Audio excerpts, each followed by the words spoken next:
Is Robolinux any good? Not nearly as good as Mint, Ubuntu, Red Hat. Red Hat costs money. Red Hat for the general PC. If you promise to search user forums for answers like free versions of Linux, is perhaps $60 a year.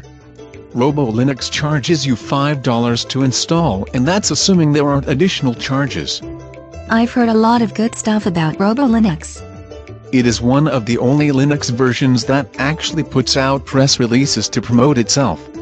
They say you can upgrade your Windows hardware to Robolinux without much change. $5 to start, ongoing support costs, and ignoring the fact that you keep the same hardware with any Linux OS install.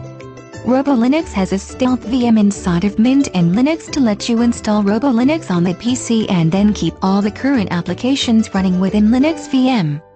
There are other PC OS that do the same thing without as much cost. They say it is immune to all viruses. Debian and Zorin are not, so I can't say that about Robolinux. In fact, given that they look like a TV infomercial, I'll say they can't be totally virus-free. It runs all the Windows software.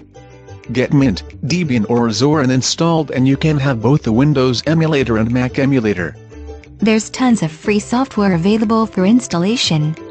That's true of all Linux versions. And Ubuntu and Mint have a software center to find free and cheap software that is similar to the Windows Software Center without the cost of the Windows Software Center. You can personalize the desktop.